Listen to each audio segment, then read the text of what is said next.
Hello दोस्तों, welcome to MR academy.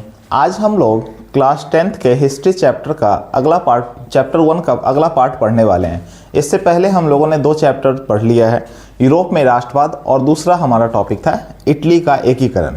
आज हम लोग इसके तीसरे टॉपिक को पढ़ने वाले हैं, जिसका शीर्षक है यूनिफिकेशन ऑफ जर्मनी, जर्मनी का एकीकरण। तो जैसे हम लोगों ने इटली के एकीकरण के बारे में समझा था, वैसे ही हम लोग जर्मनी के एकीकरण के बारे में भी समझने का प्रयास करेंगे। तो आइए शुरू करते हैं। देखिए, अगर हम इतिहास के समय की बात करें, इतिहास के समय मतलब लगभग 800 AD के आसपास का समय, तो जो जर्मनी हुआ करता था उसमें एक वंश रहा करता था जिसे हम लोग सारमला वंश कहते थे। बट आधुनिक समय तक आते आते इनकी स्थिति ऐसी हो जाती है कि जो सारमला वंश होता है वो लगभग 300 छोटे छोटे प्रांतों में विभाजित हो जाता है। और जिस वक्त हम जर्मनी के एकीकरण की बात करेंगे, उस वक्त पे ये लगभग 39 प्रांतों में विभाजित था। और इसी 39 प्रांतों के एकीकरण को ही हम क्या बोलेंगे, जर्मनी का एकीकरण करेंगे। उससे पहले भी अगर स्थिति को समझते हैं, तो अगर हम जर्मनी को 2 हिस्सों में बांटते हैं, जर्मनी को अगर 2 हिस्सों में बांटेंगे तो 2 हिस्से हमारे हो सकते हैं। एक को हम लोग उत्तरी जर्मनी और दूसरे वाले हिस्से को हम लोग दक्षिणी जर्मनी बोलते हैं। उत्तरी जर्मनी में जो सबसे ज़्यादा, अब यहाँ पर भी कहानी ये होती है कि देखिए, इस वक्त पर जब यूरोप में राष्ट्रवाद का उदय हो रहा है, तो 2 प्रमुख प्रकार के चर्च हुआ करते थे। एक तो थे प्रोटेस्टेंट और दूसरे जो लोग हुआ करते थे वो थे कंजर्वेटिव। प्रोटेस्टेंट उनको कहा जाता था जो पुरानी मान्यताओं का विरोध करते थे, मतलब वो वैज्ञानिक पद्धति को बढ़ावा देने की बात करेंगे। और प्रोटेस्टेंट के हिसाब से अगर देखा जाए तो उत्तरी जर्मनी में सबसे जो शक्तिशाली प्रांत हुआ करता था वो था प्रसा। जबकि दक्षिणी जर्मनी की बात करें तो दक्षिणी जर्मनी में अभी भी उनकी चुनी हुई प्रतिनिधि ही आती थी, जिसे हम लोग डायट कहते थे। चुनी हुई प्रतिनिधि होती थी जिसे हम लोग डायट के नाम से जानते थे। तो सवाल ये उठता है, इससे आगे बढ़ने से पहले एक मैप के माध्यम से समझने का प्रयास करते हैं कि जर्मनी उस वक्त पे दिखता कैसा था। तो देखिए, ये है जर्मनी का मैप, आप इसको देख पा रहे होगे, देखिएगा। इसके जो प्रमुख प्रांत के रूप में अगर मैं बात करूं, तो यहाँ पे आपको प्रूसिया दिख रहा होगा। तो एक प्रूसिया इसका प्रांत हुआ करता था। फिर एक हैनोवर, ये एक आपका दूसरा प्रांत रहा। तीसरा सैक्सोनी, चौथा बेवेरिया और वेस्टफैलिया। ये कुछ इसके इंपॉर्टेंट प्रांत हुआ करते थे उस वक्त के हिसाब से। और इसकी जो राजधानी, आज के वर्तमान की राजधानी है, वो कहाँ पर है, हमारी बर्लिन में। तो सवाल ये उठता है कि जर्मनी के एकीकरण की कहानी की शुरुआत होती कहाँ से है। तो इसकी भी शुरुआत जो होगी वो नेपोलियन बोनापार्ट के समय काल से ही होगी। नेपोलियन बोनापार्ट क्या करते हैं, 1806 ईस्वी में इन्होंने इटली के भी कुछ प्रांतों को एक कर दिया था और जर्मनी के भी कुछ प्रांतों को एक कर देते हैं। और 1806 में नेपोलियन के द्वारा जर्मनी के कुछ प्रांतों को मिला करके एक राइन राज्य संघ की स्थापना की जाती है। तो जर्मनी के कुछ हिस्से जो फ्रांस से लगते हों, ये हिस्सा अगर आप देख पा रहे हो, फ्रांस है, बेल्जियम, नीदरलैंड, लग्जमबर्ग, तो जर्मनी के जो कुछ हिस्से रखते थे उन सभी को मिला करके एक नया संघ बनाया जाता है, जिसे हम लोग बोलते हैं राइन राज्य संघ, राइन राज्य संघ।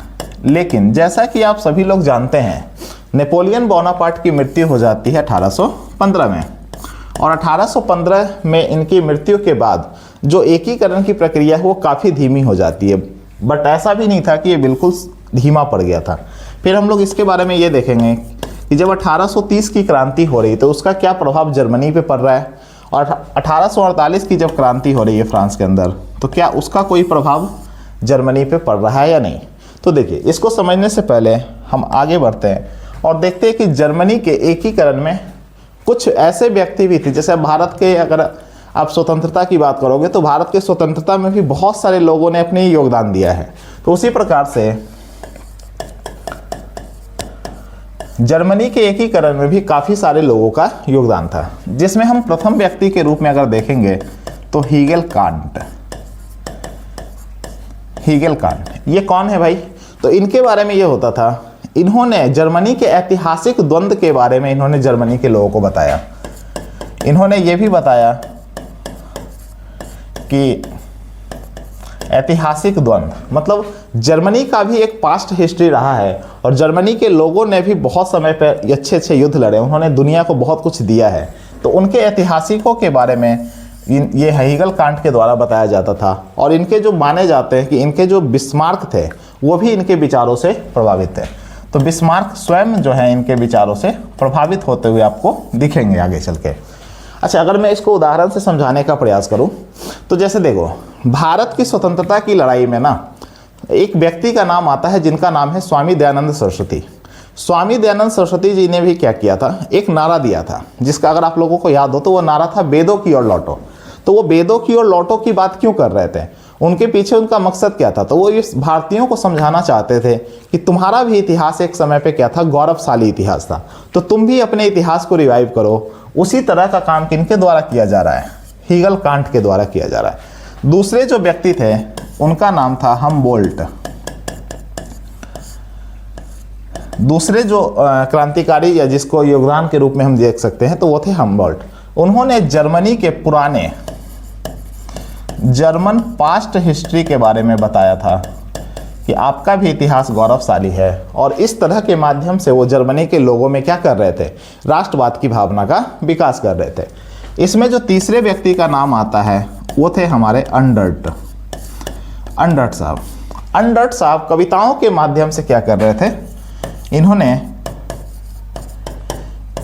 कविताओं के माध्यम से जर्मनी के लोगों को एकजुट होने की या एकीकरण होने की बात बताई है।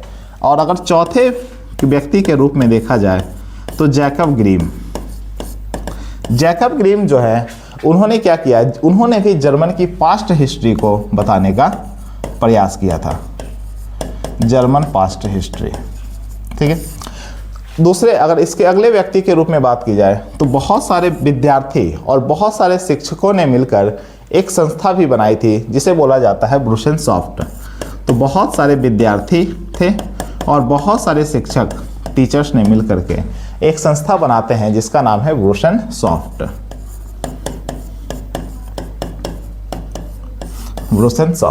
इसके बाद अगर मैं बात करूं तो इसके अलावा जितने कलाकार हैं, जो जर्मनी के कलाकार हो सकते थे, उन्होंने अपनी कला के माध्यम से, जितने गीतकार हो सकते हैं, उन्होंने अपने गीतों के माध्यम से जर्मनी के लोगों में राष्ट्रवाद की भावना का विकास करने का प्रयास किया था। इसके अलावा अगर एक चर्चा मिलती है तो एक विश्वविद्यालय की चर्चा मिलती है जिसे हम लोग बोलते हैं एना विश्वविद्यालय। एना विश्वविद्यालय जो था वो जर्मनी के एकीकरण का एक प्रमुख केंद्र भी हो रहता है, प्रमुख केंद्र होता है। बट यहाँ पे जो आंदोलन हो रहे थे उसको बहुत ही आसानी से ऑस्ट्रिया वगैरह के द्वारा क्या किया जा रहा था, कुचल दिया जा रहा था। तो ये आंदोलन हो पा रहे थे लेकिन ये आंदोलन बहुत सफल नहीं हो पा रहे थे। ठीक है। इसके बाद अगर हम लोग देखेंगे तो जब आप एक बात समझने का प्रयास करना, देखते हैं एक मैप के माध्यम से हम लोग देखते हैं।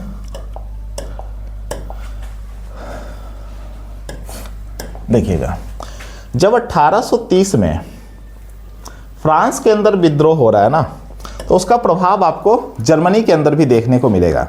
दो प्रांत ऐसे होते हैं जैसे आप यहाँ पे देख पा रहे हो, एक है सैक्सोनी और दूसरा है हैनोवर। 1830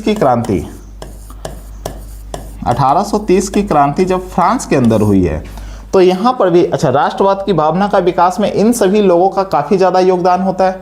बट ये आंदोलन जो थे 1806 से लेकर 1830 तक इन लोगों ने काफ़ी योगदान किए, बट ये सफल नहीं हो पा रहे थे। तो ऑब्वियस सी बात है, आप सफल क्यों नहीं हो पाओगे? जब तक आपके पास एक सेना नहीं होगी, आप एक बहुत बड़ी सेना नहीं रख पा रहे, तब तक आप इस युद्ध को जीत नहीं पाते या जर्मनी का एकीकरण नहीं कर पाओगे। तो इसमें जो अगला योगदान होता है 1830 की क्रांति का, एक योगदान ये रहा कि हैनोवर और सैक्सोनी ये दो ऐसे प्रांत थे जहां पर कि लोकतांत्रिक विद्रोह हुए थे।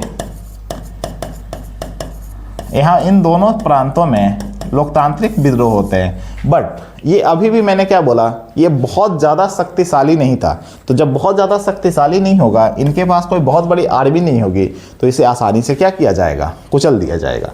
इसके बाद की अगर घटना को आप समझने का प्रयास करो तो 1834 AD की घटना है जर्मन व्यापारियों ने मिल करके, जर्मन के जो लोग थे जो रिच फैमिली से आते थे या व्यापारी थे, उन सभी ने मिल करके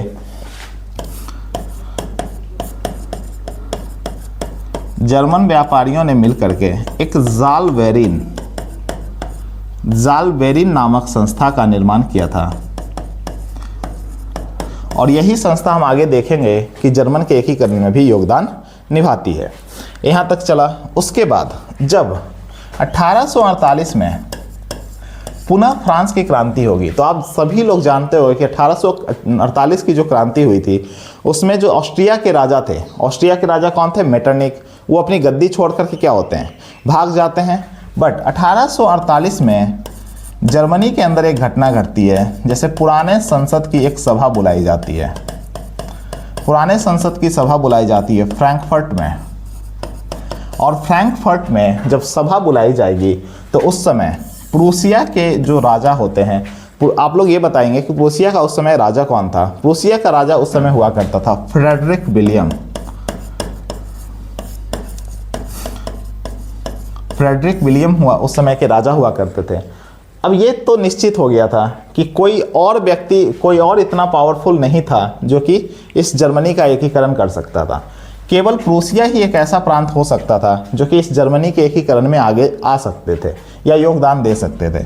तो उसी में फ्रैंकफर्ट में जो पुराने संसदों की सभा बुलाई जाती है, उसमें फ्रेडरिक विलियम को क्या किया जाता है? उनको अपना नेता या राजा माना जाता है और ये तय किया जाता है कि इन्हीं के नेतृत्व में हम क्या करेंगे? जर्मनी के एकीकरण की कहानी को आगे बढ़ाएंगे। बट फ्रेडरिक विलियम जो थे ना, इससे पहले भी अगर आप एक देखोगे तो 1830 में प्रूसिया और ऑस्ट्रियन एम्पायर के बीच में एक संधि हो चुकी है 1830 में। और इस संधि में एक तरह से ये बोला गया था कि प्रूसिया कभी भी इन सब के एकीकरण में योगदान नहीं देगा। तो सबसे पहला सवाल था कि अगर ये डायरेक्टली इन्वॉल्व हो जाता है इन सब के एकीकरण में तो वो संधि ट्रीटी का उल्लंघन माना जाता या संधि का उल्लंघन माना जाता। तो इस कारण से फ्रेडरिक विलियम जो होते हैं वो डायरेक्टली किसी कॉन्फ्लिक्ट में नहीं आना चाहते थे। किसके साथ? ऑस्ट्रिया के साथ। तो ये ऑस्ट्रिया के साथ सीधे युद्ध में नहीं आना चाहते थे। तो जब सीधे युद्ध में आप नहीं आओगे तो आपके एकीकरण की जो प्रक्रिया है वो काफ़ी धीमी हो जाएगी या ना के बराबर होगी। लेकिन समय बदलता है और दूसरा रीजन, एक इस रीजन ये भी दिया जाता है कि डायरेक्टली एक तो 1800 संधि का कारण था और दूसरा था कि जो दक्षिण के राज्य हैं, दक्षिण जर्मनी है, दक्षिण जर्मनी के लोगों ने भी एकीकरण की बात पर असहमति जताई थी जब 1848 में ये सभी लोग एक साथ बैठते हैं। उसके बाद होता क्या है? उसके बाद 1861 की घटना है। 1861 में जो होते हैं फ्रेडरिक विलियम के भाई, जिनका नाम है विलियम प्रसा,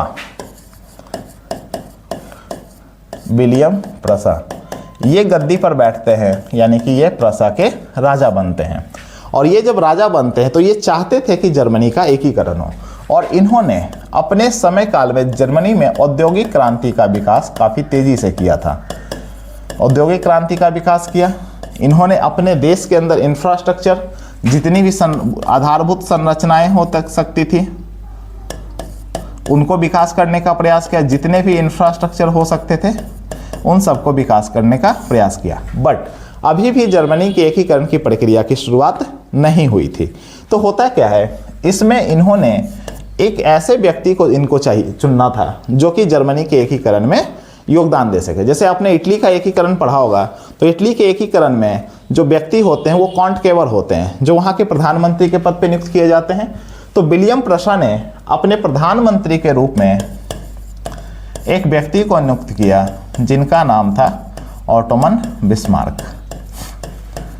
अच्छा, ऑटोमन बिस्मार्क हैं कौन, इसके बारे में थोड़ा सा जान लेते हैं। ऑटोमन बिस्मार्क जो है दक्षिण जर्मनी की जो एक संस्था थी जिसे हम लोग डायट बोलते थे, डायट के ही एक सदस्य थे। बट इनका प्रभाव डायट के अंदर बहुत ज़्यादा था, क्योंकि एक तरह से ये क्या थे, काफ़ी उद्योगपति थे, इंडस्ट्रियलिस्ट थे। तो इनका प्रभाव जो था वो डायट के अंदर काफ़ी ज़्यादा देखने को मिलता है।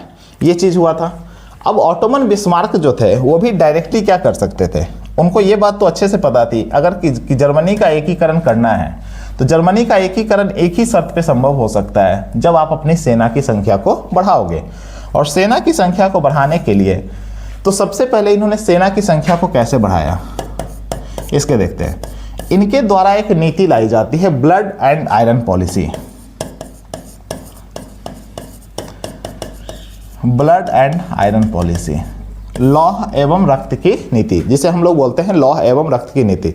इस नीति के तहत यह किया गया, इस नीति के तहत यह बोला गया कि जर्मनी के जितने भी लोग होंगे उन सभी के लिए सेना में अपनी सेवा देना अनिवार्य है। मतलब अभी तक ऐसी कोई व्यवस्था थी नहीं, लेकिन ब्लड एंड आयरन पॉलिसी के तहत इन्होंने क्या किया कि जितने भी जर्मनी के लोग होंगे वो सभी क्या करेंगे, सेना में अपने योगदान को देंगे, सेवा देंगे। तो इससे क्या हो गया, एक बहुत कम समय में इनके पास एक बहुत बड़ी आर्मी तैयार हो जाएगी और कुछ ही समय के भीतर प्रसा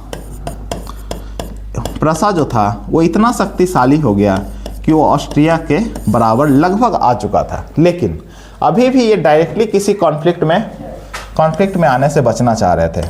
ये डायरेक्टली ये नहीं चाह रहे थे कि प्रसा और ऑस्ट्रिया का भी डायरेक्टली कॉन्फ्लिक्ट हो। तो इसके लिए इन्होंने एक काम किया, इन दोनों ने एक संधि के तहत ये हमला करते हैं कहाँ पे, दक्षिणी डेनमार्क के हिस्से पर। तो ये घटना है आपकी 1864 ईस्वी की। 1864 ईस्वी में प्रसा और ऑस्ट्रिया ने मिलकर के, प्रसा तथा ऑस्ट्रिया ने मिलकर के दक्षिण, जो आपको डेनमार्क दिख रहा है, दक्षिण डेनमार्क यानी कि साउथ डेनमार्क के ऊपर इन्होंने क्या कर दिया, हमला कर दिया।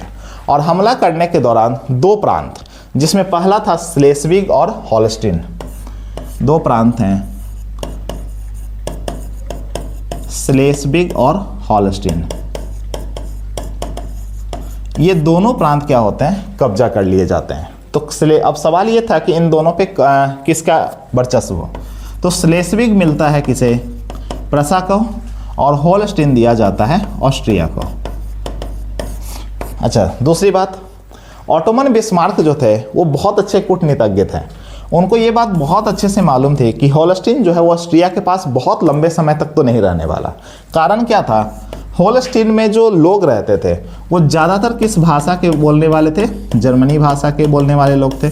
लेकिन होता क्या है, जब वो प्रसा को स्लेस्विग मिला और ऑस्ट्रिया को होलस्टीन मिला, तो जर्मनी भाषा के लोग बोलने वाले थे। तो यहाँ के लोगों को क्या किया जाता है, उकसाया जाता है कि आप ऑस्ट्रिया के साथ ना रहो, आप लोग एक साथ आ जाओ। तो यहाँ के लोगों को क्या किया जाता है, भड़काया जाता है। तो जब होलस्टीन के लोगों को भड़काया जाएगा तो इससे नाराज कौन हो जाएगा, ऑब्वियस सी बात है, इससे नाराज होने वाले थे ऑस्ट्रिया। अच्छा, प्रसा, ये तो अब निश्चित हो गया था कि प्रसा और ऑस्ट्रिया के बीच में युद्ध होने वाला है। लेकिन प्रसा ये नहीं चाहता था कि आरोप हम पे लगे कि पहला बार हमने किया है, इसीलिए वो क्या कर रहा था, होलस्टीन के लोगों को भड़का रहा है। और होलस्टीन के लोग जब भड़केंगे तो ऑस्ट्रिया इससे क्या होता है, नाराज हो जाता है। इसी बीच का फायदा उठाते हुए ऑटोमन बिस्मार्क कुछ और काम करते हैं। जैसे इन्होंने पहले जो शर्त रखी कि इन्होंने ट्रीटी विथ फ्रांस किया, मतलब फ्रांस के साथ एक संधि करते हैं। फ्रांस के साथ संधि में ये बोला गया कि आपको हम अपने क्षेत्र, अपना प्रांत का कुछ क्षेत्र हम आपको दे रहे हैं, और उसके बदले में जब भी ऑस्ट्रिया और इनके बीच में युद्ध हो तो आप बस शांत रहना। जैसे देखो, यहाँ पे आप फ्रांस देख पा रहे होगे, यहाँ पे ऑस्ट्रिया देख पा रहे होगे, ये हमारा प्रूसिया है, प्रशा है। तो इस संधि में ये बोला गया कि फ्रांस तटस्थ रहेगा। तटस्थ का मतलब वो न्यूट्रल रहेगा। जब भी प्रूसिया और ऑस्ट्रिया के बीच में वार होगा ना, युद्ध होगा, तो ये कुछ नहीं करेगा, ये बस शांति रहेगा, ये अपनी मदद भी किसी ऑस्ट्रिया को नहीं देगा। इसके बदले में फ्रांस को कुछ क्षेत्र दिए गए, वैसे क्षेत्र जो इनके पास में लगते होंगे, ये क्षेत्र। तो ये दिया गया किसको, तो फ्रांस क्या हो गया, इस अगर कभी युद्ध होता है तो फ्रांस तो है न्यूट्रल रहने वाला है। दूसरी जो संधि इन्होंने की थी, ट्रीटी विथ इटली। इटली के साथ संधि ये हुई थी कि देखो, यहाँ पे अगर आप ऑस्ट्रियन एम्पायर देखोगे तो ऑस्ट्रियन एम्पायर का जो कुछ क्षेत्र है ना, वो इटली के साथ भी लगता है। और आपने इटली के एकीकरण में अगर देखा हो तो लैम्बोर्डी, वेनेसिया, ये सभी जो प्रांत थे इटली के थे, लेकिन उन पर अधिकार किसका था? ऑस्ट्रिया का अधिकार था। तो इटली के साथ इन्होंने संधि में ये बोला कि जब प्रसा तथा ऑस्ट्रिया का युद्ध होगा, जब प्रसा और ऑस्ट्रिया के बीच में होगा, तो इटली भी अपने क्षेत्र पर क्या करेगा? हमला कर देगा। तो ये बोला गया था। इस तरह से उसने क्या किया? इटली अपने क्षेत्र पर हमला कर देगा, ये बोला गया था। तो दो संधि हो गई। अब प्रसा के पास फ्रांस का भी एक तरह से समर्थन है और दूसरी तरफ से इटली का समर्थन है। अब ऊपर से जब बार बार देखोगे कि ऑस्ट्रिया की बेइज्जती हो रही है, प्रसा वेट कर रहा था कि कब ऑस्ट्रिया हम पे हमला करे, क्योंकि अगर जो पहले हमला करेगा आरोप उसी पर लगता। तो होता क्या है, अपनी बेइज्जती को ना बर्दाश्त करते हुए 1866 ईस्वी में ऑस्ट्रिया ने युद्ध की घोषणा कर दी। किसके ऊपर? प्रसा के ऊपर। और इस युद्ध को हम लोग सेडोवा का युद्ध कहते हैं। इस युद्ध को हम लोग क्या बोलेंगे? सेडोवा का युद्ध। इस युद्ध में जब जैसे ही ऑस्ट्रिया और प्रसा के बीच में युद्ध होता है, फ्रांस बिल्कुल न्यूट्रल रह जाता है। फ्रांस ने किसी प्रकार की कोई मतलब नहीं दिखाई। और इटली जो होता है वो अपने क्षेत्र, इटली का जो कुछ प्रांत ऑस्ट्रिया के पास था, इटली ने भी इस मौके का फायदा उठा करके ऑस्ट्रिया पर हमला कर दिया। ऑस्ट्रिया दो फ्रंट पे युद्ध लड़ नहीं पाया और ऑस्ट्रिया इस युद्ध को हार जाता है, और ऑस्ट्रिया इस युद्ध को हार गया। ऑब्वियस सी बात है, जब आप हारते हो तो आपको किसी न किसी तरह की संधि तो करनी पड़ती है। और इस तरह से ऐसा माना जाता है कि लगभग 2/3 जर्मनी का एकीकरण हो गया था। 2/3 जर्मनी का एकीकरण हो गया था। अब बचा कुछ हिस्सा। अब अगर प्रूसिया को बाकी के सभी क्षेत्रों को कब्जा करना है तो किसके साथ युद्ध करना होगा? फ्रांस के साथ युद्ध करना होगा। ये निश्चित हो गया था। एक तरह से बोल सकते हैं कि ऐसा युद्ध था जो कि टाला ही नहीं जा सकता था। तो नेसेसरी इसको युद्ध बोलते हैं। नेसेसरी यानी कि आवश्यक हो गया था युद्ध करना फ्रांस के साथ। तो फ्रांस के साथ इनका अब युद्ध होगा। तो ये कहानी हम लोग समझते के प्रयास करते हैं कि फ्रांस के साथ ये लोग कैसे डील करते हैं। तो देखिए, अब ये मौके के इंतजार में है। होता क्या है, एक फ्रांस के बगल में अगर आप देखोगे ना, फ्रांस के पश्चिम की दिशा में, तो एक देश है स्पेन। स्पेन में राजगद्दी का मामला आता है। राजगद्दी का कि अगला उत्तराधिकारी कौन बनेगा। तो उस उत्तराधिकारी के केस में ना प्रसा क्या करता है, प्रसा के राजकुमार की दावेदारी ज़्यादा स्ट्रांग मानी जा रही थी। तो प्रसा अपने राजकुमार की दावेदारी प्रस्तुत करता है। लेकिन होगा क्या? ऑब्वियस सी बात है, फ्रांस इसका विरोध करने वाला है। तो फ्रांस जब इसका विरोध करेगा तो इन दोनों के बीच में ये तो निश्चित था कि इन दोनों के बीच में युद्ध हो सकता है, होना ही है, क्योंकि बिना फ्रांस से कुछ क्षेत्र छीने जर्मनी का एकीकरण कभी संभव ही नहीं था। फिर एक घटना आती है 1870 में। अगर आप इसका डेट देखना चाहो तो 19 जुलाई 1870 इस दिन को फ्रांस और प्रसा के बीच में एक युद्ध स्टार्ट हो जाता है। फ्रांस के उस वक्त के राजा थे नेपोलियन तृतीय। और इनके नेपोलियन तृतीय तथा प्रसा के बीच में युद्ध प्रारंभ हो जाएगा। और इस युद्ध को प्रारंभ होने के बाद, इस युद्ध को हम लोग वैसे सेडॉन का युद्ध भी बोलते हैं। इस युद्ध को सेडॉन का युद्ध कहा जाएगा। और इस युद्ध में नेपोलियन 3 जो हैं वो बुरी तरह पराजित हो जाते हैं। बुरी तरह पराजित होने के बाद फाइनली 1871 ईस्वी में, अगर आप डेट चाहो तो याद रख लेना, 10 मई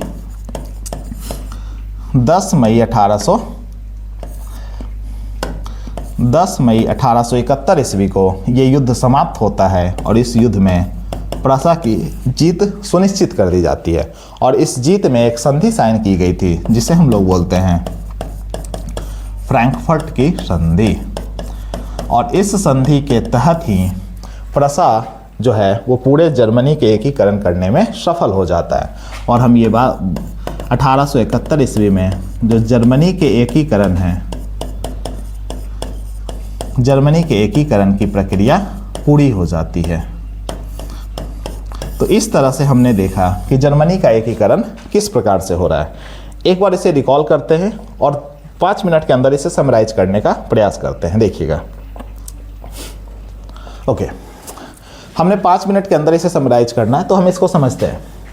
800 एडी में क्या हो रहा है, 800 एडी के आसपास सारमला वंश जो हैं वो रूल किया करते थे, बट आधुनिक समय आते आते ये लगभग 300 छोटे छोटे प्रांतों में विभाजित हो जाएंगे, और जब जर्मनी का एकीकरण होगा तो ये लगभग 39 प्रांतों में विभाजित हो जाता है। अगर जर्मनी को हम लोग दो भागों में बांटना चाहें तो एक पार्ट हो सकता है जो उत्तरी जर्मनी, दूसरा भाग हो सकता है दक्षिणी जर्मनी। उत्तरी जर्मनी में जो सबसे पावरफुल किंगडम हुआ करता था वो था प्रसा, और दक्षिणी जर्मनी में अभी भी चुने हुए प्रतिनिधि आते थे जिसे हम लोग डायट के नाम से जानते हैं। इसके अलावा अगर देखा जाए तो 1806 में जब नेपोलियन युद्ध को जीत रहे थे तो नेपोलियन ने जर्मनी के कुछ प्रांतों को जीत करके एक संघ की स्थापना की थी जिसे हम लोग राइन राज्य संघ कहते हैं। परंतु 1815 में नेपोलियन बोनापार्ट की मृत्यु के बाद यहाँ पे जो प्रक्रिया होती है वो धीमी पड़ जाती है, और 1830 से लेकर 48 तक जो हम देखेंगे कि 1830 की क्रांति का क्या प्रभाव पड़ा और 1848 की क्रांति का क्या प्रभाव पड़ा। इसके बाद जर्मनी के एकीकरण में कुछ लोगों का बहुत अहम योगदान था, जिसमें प्रमुख व्यक्ति का नाम है हीगलकांट, हम्बोल्ट, अंडर्ट, जैकब ग्रिम, और कुछ विद्यार्थी और शिक्षक लोग ने भी अपना काफ़ी योगदान किया था। कलाकार और गीतकार भी अपने गीतों के माध्यम से, अपनी कला के माध्यम से जर्मनी के एकीकरण की बात को दोहरा रहे थे। इसमें जो एक प्रमुख विश्वविद्यालय का नाम आएगा जिसने बहुत अहम योगदान दिया वो था एना विश्वविद्यालय। बट एना विश्वविद्यालय के अंदर जो विद्रोह होता है उसे ऑस्ट्रिया के द्वारा बहुत ही आसानी से कुचल दिया जाता है। तो ये सारी घटनाएं हुई। उसके बाद जब 1830 की क्रांति फ्रांस में हो रही है तब जर्मनी के दो प्रांत हैनोवर और सैक्सोनी, यहाँ पर भी लोकतांत्रिक विद्रोह होते हैं, बट इनके पास कोई अपनी सेना नहीं होने के कारण इन्हें बहुत ही आसानी से ऑस्ट्रिया साम्राज्य के द्वारा क्या किया जाता है, कुचल दिया जाता है। इसके बाद हम देखते हैं कि जब 1848 में पुनः फ्रांस की क्रांति हो रही है तो फ्रांस की क्रांति के दौरान पुराने सांसद लोगों की एक बैठक बुलाई जाती है, कहाँ पे, फ्रैंकफर्ट में। और फ्रैंकफर्ट में ये मान लिया जाता है कि प्रसा के नेतृत्व में ही क्या हो सकता है, जर्मनी का एकीकरण संभव है। और इसके लिए उन्होंने प्रसा के राजा फ्रेडरिक विलियम को क्या करते हैं, अपना राजा या नेता नियुक्त करते हैं। बट ऐसा होता है क्या है, ऑस्ट्रिया के साथ ये सीधे कॉन्फ्लिक्ट में नहीं जाना चाहते थे, जिसके दो कारण थे। पहला कारण तो ये था कि 1830 ईस्वी में ऑस्ट्रिया और प्रसा के बीच में एक संधि हुई थी, जिस संधि में बोला गया था कि प्रूसिया कभी भी जर्मनी के एकीकरण में हाथ आगे नहीं बढ़ाएगा। और दूसरी जो वजह थी वो था कि दक्षिणी जर्मनी के कुछ राज्य, ये आप नीचे का हिस्सा जो देख पा रहे होगे, दक्षिणी जर्मनी के कुछ राज्य भी एकीकरण के लिए सहमति नहीं दे पा रहे थे। तो ये दो वजह थी जिसके कारण से फ्रेडरिक विलियम जो है वो जर्मनी के एकीकरण की कहानी को आगे नहीं बढ़ाते हैं। परंतु स्थितियां बदलती है और 1861 ईस्वी में उन्हीं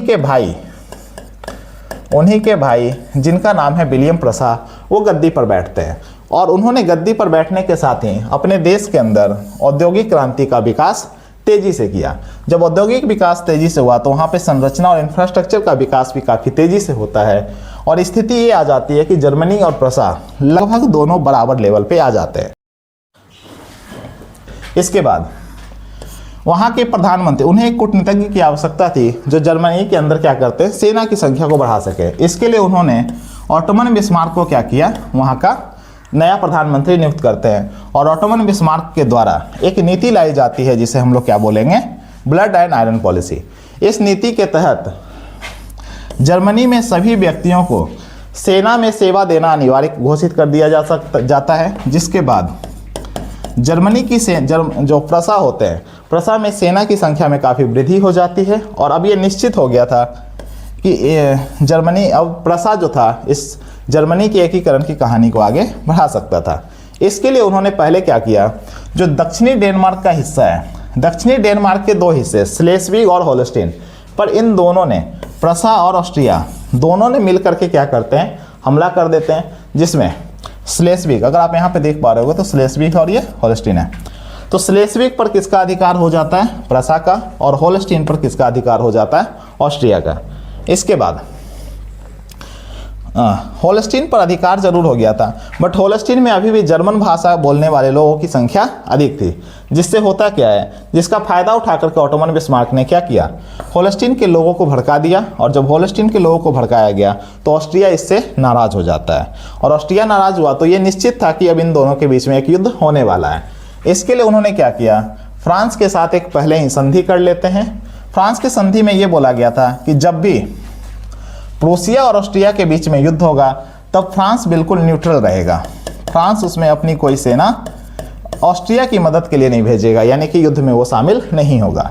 दूसरी संधि उन्होंने इटली के साथ साइन की और उस संधि में ये बोला गया कि जब भी प्रसा और ऑस्ट्रिया के बीच में युद्ध होगा तो इटली जो है, इटली का कुछ जो हिस्सा था जो ऑस्ट्रिया के कब्जे में था, वो उस पर क्या करेगा, हमला कर देगा। इस तरह से जब भी प्रसिया के बीच में युद्ध होता है, और ये युद्ध कब हुआ, 1866 में, ऑस्ट्रिया ने प्रसा पे युद्ध की घोषणा कर दी और इस युद्ध को हम लोग सेडोवा का युद्ध कहते हैं। सेडोवा के युद्ध होने में फ्रांस न्यूट्रल रह गया और जबकि इटली ने क्या किया, अपने कुछ क्षेत्रों पर अधिकार, मतलब अपने कुछ क्षेत्रों के लिए ऑस्ट्रिया पर हमला कर दिया, जिस कारण से ऑस्ट्रिया इस युद्ध को बहुत बुरी तरह से हार जाते हैं और लगभग 2/3 जर्मनी का क्या होता है, एकीकरण हो जाता है। इसके बाद अब निश्चित था कि एक युद्ध होने वाला है किसके साथ, फ्रांस के साथ। बट फ्रांस के साथ अभी भी डायरेक्ट कॉन्फ्लिक्ट में प्रसा नहीं आना चाहता था, परंतु उसे एक मौका मिलता है जब स्पेन में राजगद्दी का मामला उठता है। तो राजगद्दी का जब मामला उठा तो होता क्या है, प्रसा के जो राजकुमार थे उन्होंने अपना दावा ठोका था, कहाँ पे, उन्होंने अपना दावा ठोका था कि स्पेन के जो अगले राजकुमार होंगे वो वही बनने वाले हैं। और इसको ऑटोमन बिस्मार्क ने बहुत उलट पुलट करके पेश किया था जनता के बीच में, और इस कारण से 19 जुलाई 1870 को नेपोलियन III जो फ्रांस के राजा हैं और प्रसा, इन दोनों के बीच में एक युद्ध होता है जिसे हम लोग सेडोन का युद्ध बोलते हैं। यह युद्ध लगभग 1 सालों तक चला और 10 मई 1871 को फाइनली नेपोलियन III की हार हो जाती है और इसमें एक संधि साइन की जाती है जिसे हम लोग फ्रैंकफर्ट की संधि बोलते हैं। और फ्रैंकफर्ट की संधि के बाद 1871 में जर्मनी के एकीकरण की प्रक्रिया पूरी मानी जाती है। तो इसी के साथ ही आपका चैप्टर समाप्त हुआ। Thank you.